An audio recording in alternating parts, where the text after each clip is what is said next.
Okay, welcome. Uh, Here we are for Thursday's Tai Chi session. My name's Phil, if you haven't joined us before or if you haven't watched before. And these Tai Chi sessions are for limb power. They're aimed at people with limb loss or limb difference, people who may be using wheelchairs or people who may be able to stand up or seated. I'm just going to let someone else in as I chat away. And we're on our little journey into the Shibashi set, which is 18 movements, which are really kind of quite nice. You can do them all in one go, or you can pick and choose as you wish. Like before, over the last few weeks, we're going to spend a bit less time on the earlier movements, just so that we can spend a bit more time with the movements that we're less familiar with. So this is your opportunity to get yourself in position, seated or standing. Make sure you've got some arm room around you. I'm going to do my mix of seated and standing. I'll start off seated, but I will move back and let's do kind of sets of 4, shall we, in the first opening movement. So here we go. First movement, Chi Shi, just sets the scene.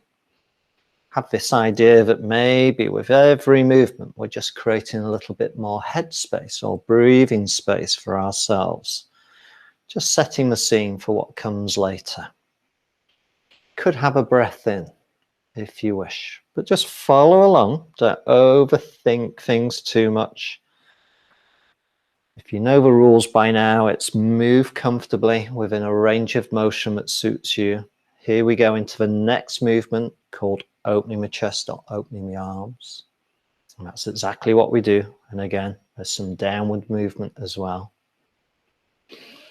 Again, if it feels right for you, a breath in and a breath out with the movement might just feel the right thing to do, and that's okay. But we're not going to have any emphasis on breath at all. I'm going to do this one more time before we segue into the next movement. Embracing rainbows. Here we go. Hands and arms come overhead or relatively so, and then we're tipping to one side. I don't mind which side you start with. If you sat down, try to kind of just push a little bit in the opposite direction in your seat to which your hands go. If you're choosing to stand, then again, you're pushing your hips to the opposite side to which your hands are tilting.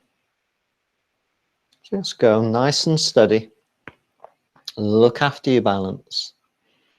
Breathe comfortably with the movement. Don't overdo things. We're going to go one more to each side before we segue into the next movement. We let the hands relax. We can give them a little bit of a shake. And I'm going to stand up. I'm going to alternate in kind of sets of 3 between sitting and standing. So I'm going to stand up for the next 3 movements. Move back a little bit. And our next movement, the fountain or parting clouds, or sometimes it's called happy days. We're just opening up, letting my hands fall ever so slowly. And maybe if there's any possibility of you doing so, you let yourself sink a little bit on the downward movement. If you can get into the legs and flex the knees, so much the better. Doesn't matter. Again, work with your body. Lovely. Okay. Next movement is rolling arms or repulse the monkey. I'm looking to the right. I'm lifting the palms up, not too high, just below shoulder height, and then I push the right hand through and I let my left hand go behind and then I push that one through. And I get this alternation through each hand left and right, turning. This is where you need to make sure you have created some space for yourself, just so that you can move your arms freely as possible from one side to the other. So we'll do one more on each side. So this is going to be my last one. Don't worry about which side you're on. Lovely. Little shake out. And here we go into rowing the boat. Slow, small circles at first. The hands traveling forwards, down and back. If I turn to the side, like so. But the circles gradually increase in their size. Again, you're working within a range that suits you. But eventually you may be reaching a long way overhead with that circle. Again, it's up to you until we're really lengthening and extending ourselves. And we'll do one more. Hopefully this is the biggest one that you can do. Like so. So that was my second little block of 3. So back I come to seated.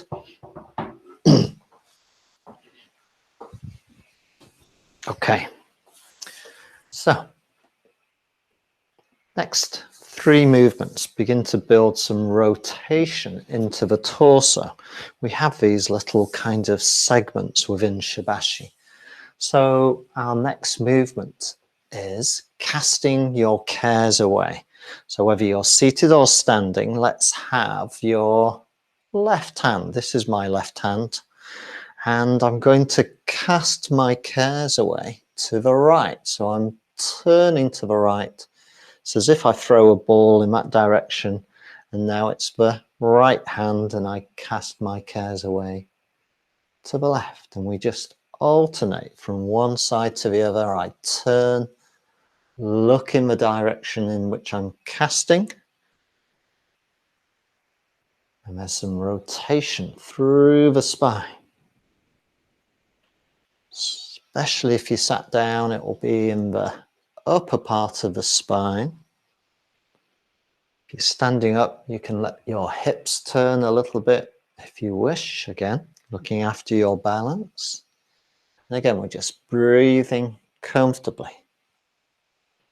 We also get a nice stretch through the shoulder with these movements as well. So if you've been working at a desk perhaps, these are really good movements to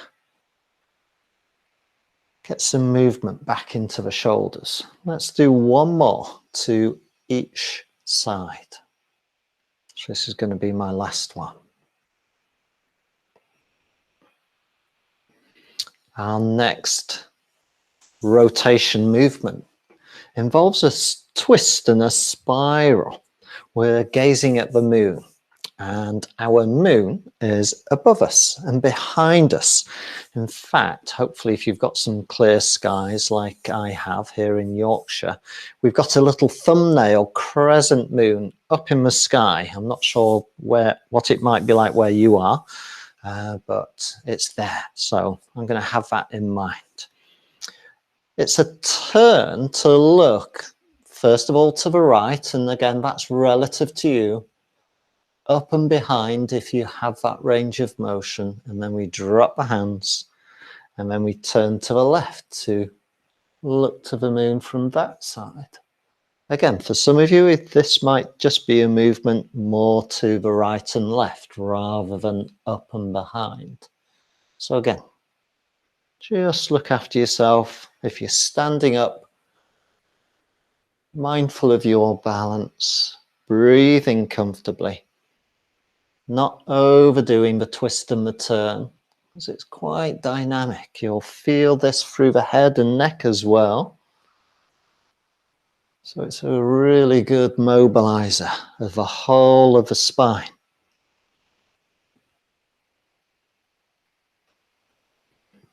Coming down.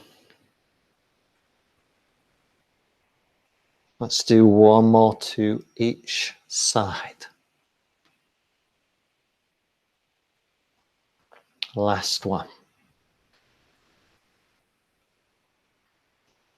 Excellent. Okay, so that was our second rotation.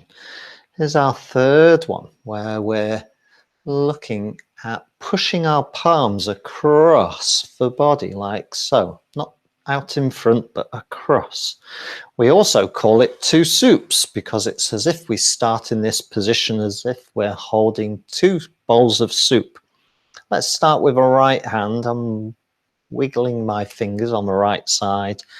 I tip my bowl of soup and push. This is my right hand across to the left side. And then I turn my hand over, bring back a new soup bowl, and now I tip the left hand and push it to the right, like so. So again, we get some rotation, particularly in the upper spine, upper back. We're looking in the direction of the hand that pushes, so we're getting some rotation in the neck. And we're getting quite a significant stretch through the upper arm and shoulder if you really are crossing the torso. Again, just work within a comfortable range of motion. Breathe comfortably with the movements. Let the head lead the movement a little bit. So you look in the direction and then you push in that direction. And that helps lead the movement. There I go, I look, then I push. Just smooths things out.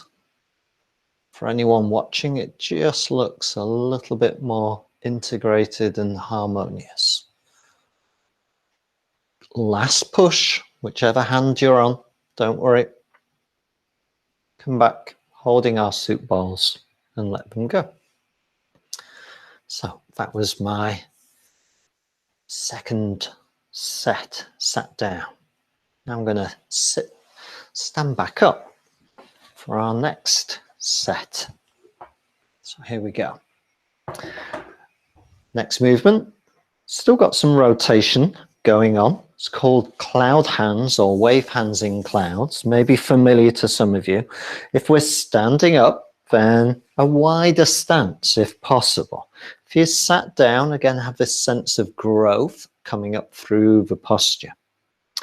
If we start with an embrace, and I've got my right hand on top here, it's an embrace as if we're holding someone reasonably close, as if we're engaged in a dance.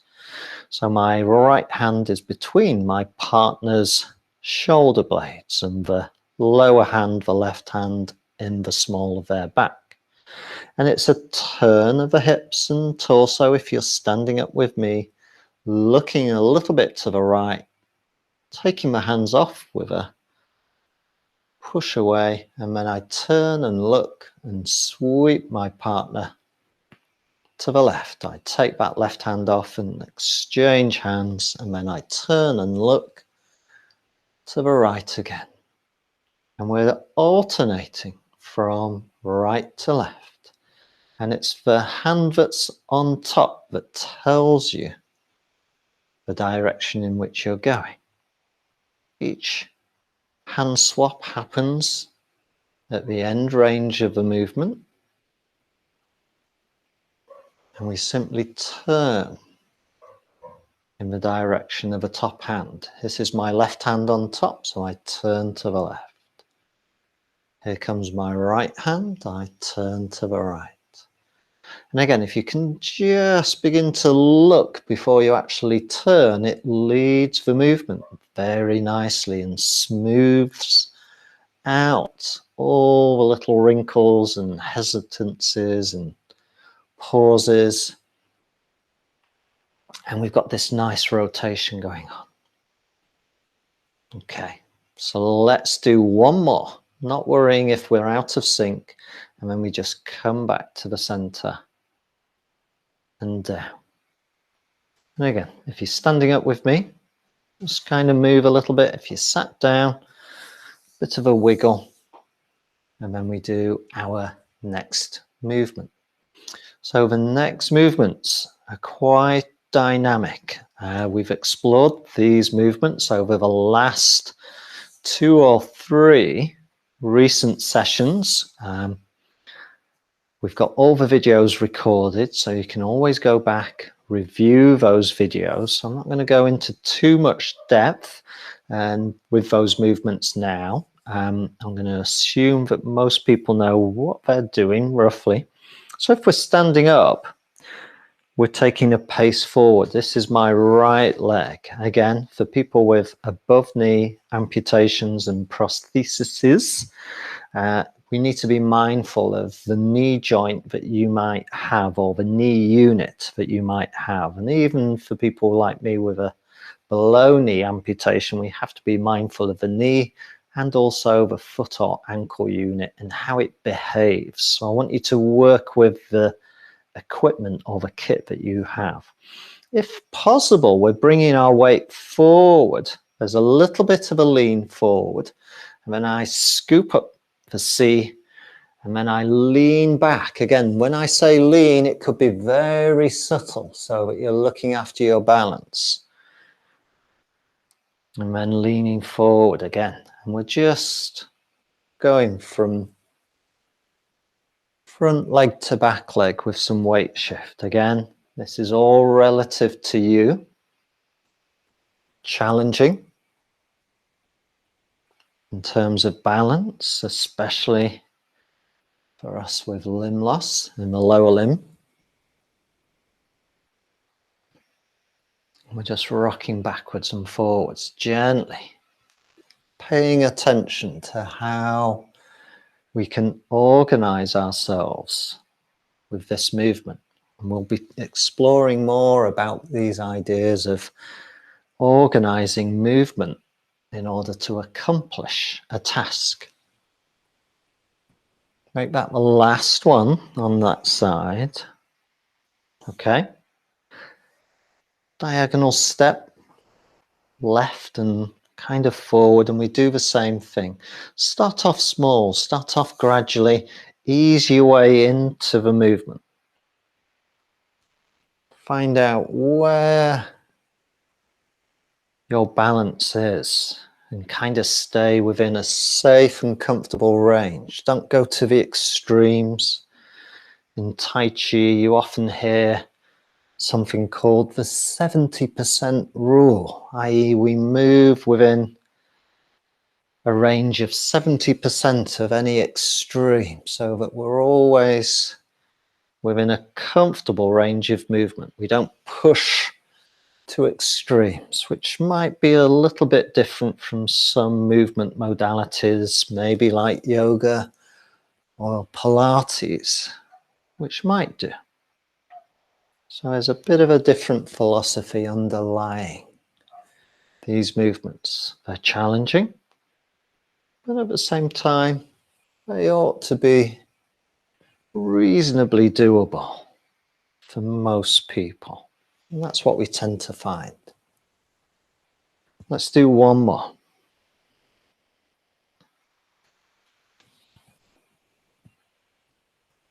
Okay. Quite a big dynamic movement. Demands quite a bit in terms of stability and balance. And we kind of continue in a similar vein. Next movement, pushing waves. Again, right leg comes forward. We're imagining that we've got a large tray of water, nice and warm.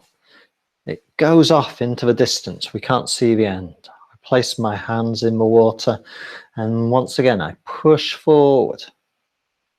And then I lift my hands clear and I rock back. And then make a second wave. And just like before, start off gradually. As you get more familiar with the movement and more confident, you can make it maybe a little bit larger. Again, always relative to you and how you feel. It kind of lends itself, if you wish, to an in-breath followed by an out-breath as we push, if you wish. And again, it might be on occasional pushes or on the withdrawal. It's got a lovely ebb and flow. Okay. Opposite side. Okay, once again, start off gradually, get a sense of a movement, and then slowly but surely explore the range within which you can move comfortably without jeopardizing your balance. Again, if you feel that you wish to breathe with the movement, do so. Or just breathe as you wish.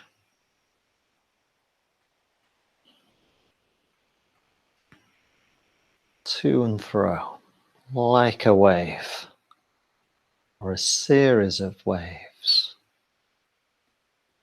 Okay, make that the last one. Excellent.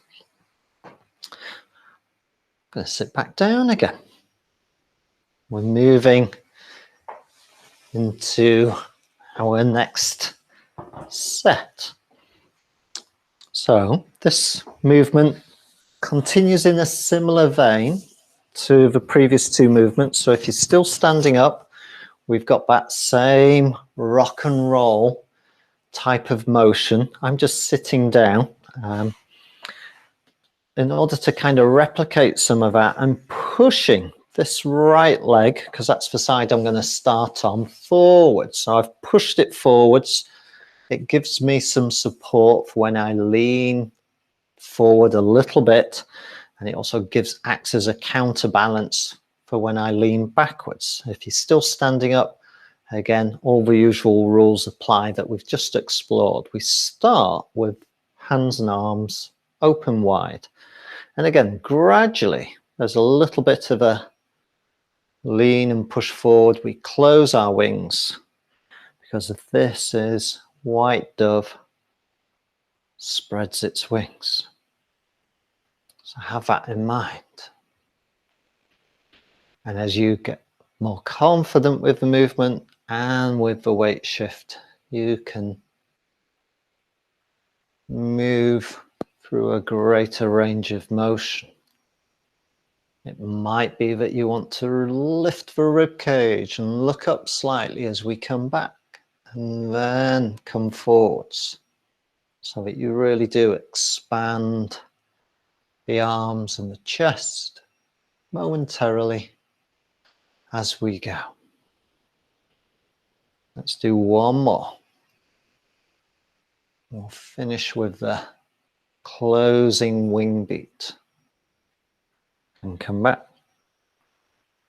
Left side. So I'm just going to turn a little bit, and this time I'm going to push my left leg forward again for some support.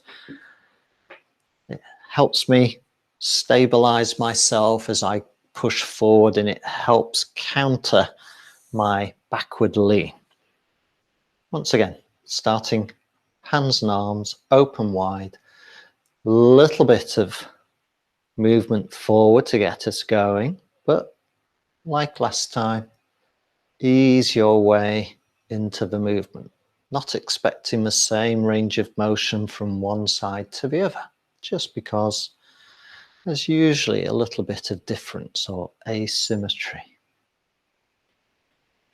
So just forwards and back. May wish to breathe in as we open, and then a breath out as we close. Again, optional.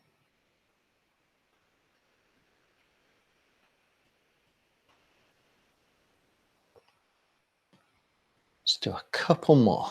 Again, we're getting quite a workout through the upper arms and shoulders, so that's it. I'm going to finish there. I've done a few of these sessions recently in different guises, so you can really begin to feel it in the muscles of the shoulders and upper arms. So it's quite a good workout. So that brings us to 13 movements, and we're tacking another movement on. And it gives us some respite from those last three big movements. It's simply called punching. And that's exactly what we do. It's a bit like Ron Seal. There's nothing significant about this. So whether you're standing or seated like me, just bring the hands into that kind of two soups position that we had before. Only this time I'm closing my hands into loose fists. Okay. You might want to have the feeling that you could be holding something lightly in your fist, so it is by no means a very tight, constricted hand position. And I'm going to push my right hand forward, turn it over. There's a little bit of a roll forward with the shoulders, and then I turn the hand back, pull that hand back, and now I lead with the left hand. Again, I let my shoulders roll, and then I pull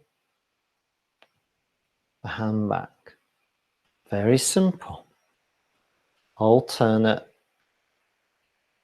Turn the fist over, draw it back.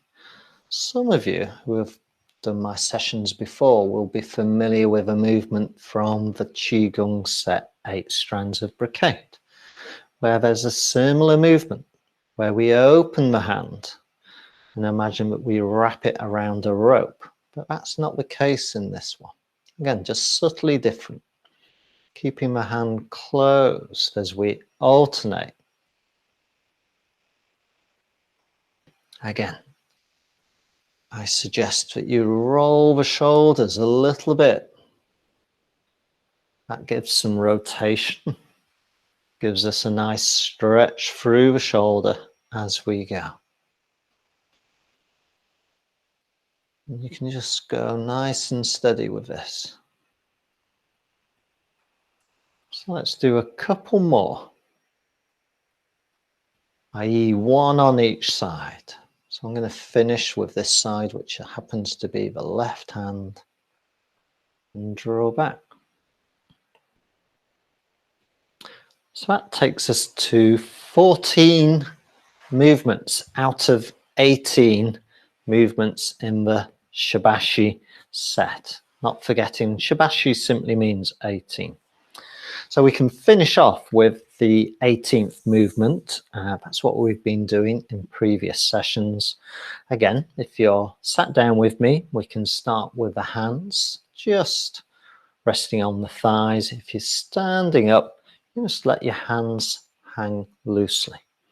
And I'm pushing my hands forward, turning the palms over, picking them up and drawing them back. And then turning to press, and they drop down in front of the torso, forwards again, turn over. So we've got this circularity of drawing in.